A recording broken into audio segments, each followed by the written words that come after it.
बहुत जल्दी हमास के कई बड़े नेता और उनके कई धुरंधर लड़ाकू मारे जा सकते हैं, क्योंकि इजराइल के निशाने पर हैं गाजा पट्टी में मौजूद हमास की भूमिगत सुरंगें और वहां मौजूद उनके बंकर। दरअसल इजराइल को यह पता चल गया है कि हमास ने गाजा पट्टी में पिछले कुछ महीनों के दौरान और पिछले कुछ सालों के दौरान कई बड़े बंकर और सुरंगें तैयार की हैं। ये सुरंगें और बंकर कुख्यात आतंकवादी संगठन अलकायदा और तालिबान की तर्ज पर तैयार की गई हैं। और सबसे बड़ी महत्वपूर्ण बात यह है कि इन सुरंगों को बनाने का आइडिया हमास के दिमाग में वियतनामी सैनिकों के उस वारफेयर युद्ध से आया, जब वो जंगल में रहकर युद्ध कर रहे थे और वहां उन्होंने खुद के बचाव के लिए अंदरूनी सुरंगें तैयार की थी। लेकिन उन सुरंगों में और इन सुरंगों में या तालिबान की सुरंगों में ये फर्क है, जो आधुनिक हमास ने जो सुरंगें बनाई हैं, इसमें तमाम आधुनिक सुख सुविधाएं मौजूद हैं। गाजा पट्टी में ये सुरंगें कई जगहों पर मौजूद हैं जो एक दूसरे से इंटरकनेक्टेड भी हैं। सबसे महत्वपूर्ण बात यह है कि जो महत्वपूर्ण जानकारी सामने निकल कर आ रही है, उसके मुताबिक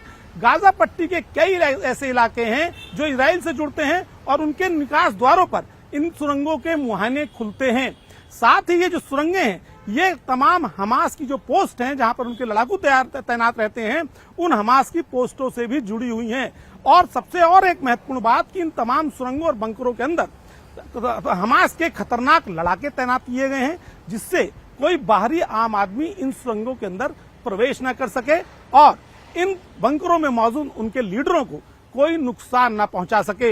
इन बंकरों में कुछ बंकर अत्यधिक आधुनिक हैं, जहां पर हर तरह की सुख सुविधाएं मौजूद हैं, जबकि कुछ बंकर ऐसे हैं जो पिछले कुछ महीनों के दौरान ही तैयार किए गए हैं, जहां जो फोटो इंटेलिजेंस इजराइल की इंटेलिजेंस के हाथ लगे हैं, उनमें साफ तौर पर देखा जा सकता है कि इन बंकरों में कुछ जगहों पर अभी भी बोरे पड़े हुए हैं, जबकि कुछ बंकर बहुत ही आधुनिक हैं, जहां पर लाइटिंग की व्यवस्था भी की गई है, यानी वहां पर पर्याप्त मात्रा में लाइट भी है और अन्य सुविधाएं भी हैं। साथ ही जो फोटो इंटेलिजेंस के हाथ लगे हैं, उनमें स्पष्ट तौर पर दिख रहा है कि इन सुरंगों के अंदर पूरी तरह से सुरक्षा व्यवस्था दी गई है, जिससे यदि कोई आदमी गलती से इस सुरंग के कहीं किसी निकास द्वार के जरिए या आने वाले द्वार के जरिए अंदर चला भी जाए, तो इन लड़ाकों के हाथ पड़ जाए और उन बंकरों तक ना पहुंच सके जहां पर इनके नेता मौजूद हैं। एक बड़ी बात यह भी सामने आ रही है कि इन बंकरों में मौजूद जो नेता हैं, वो वहां रहकर अब इजराइल के खिलाफ प्लानिंग कर रहे हैं। वो बता रहे हैं वहां बैठकर अपने लड़ाकों को किस तरह से आगे उनको अपनी रणनीति बना के युद्ध लड़ना है।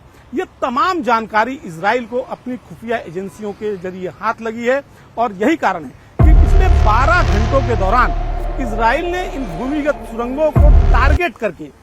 हनोन इलाका जो गाजा पट्टी का है, वहां पर टारगेटेड करके इन सुरंगों को टारगेट किया है 3 जगहों पर। हालांकि अभी तक आधिकारिक तौर पर यह सूचना नहीं आ पाई है कि इन सुरंगों पर जो हमले हुए हैं उस दौरान कितने लोग मारे गए, लेकिन बहुत जल्द ही गाजा पट्टी में मौजूद इन सुरंगों में इजराइल और बड़े हमले करेगा और बड़े पैमाने पर हमले करेगा, क्योंकि इजराइल की जासूसी एजेंसी को अब यह पता चल चुका है कि हमास के तमाम बड़े लीडर इन्हीं सुरंगों में मौजूद हैं और अब जो उनके द्वारा ऑपरेशन चलाया जा रहा है, इन्हीं सुरंगों में मौजूद बंकरों के जरिए चलाया जा रहा है। लिहाजा अब इजराइल का पूरा टारगेट और उनकी पूरी सुरक्षा व्यवस्था उनके इन भूमिगत सुरंगों और बंकरों को भेदने में लगी हुई है और उनकी सबसे पहली कोशिश यही है कि किसी भी तरह से इन बंकरों को, इन भूमिगत सुरंगों को पूरी तरह से तहस नहस कर दिया जाए, टारगेट करके तहस नहस कर दिया जाए, जिससे उनके तमाम नेता जो वहां पर मौजूद हैं वो पूरी तरह से उसी के अंदर दफन हो जाएं। हो सकता है कि आने वाले कुछ ही दिनों में इन बंकरों और सुरंगों में हमास के कई बड़े लीडरों के मरने के समाचार भी सामने आए,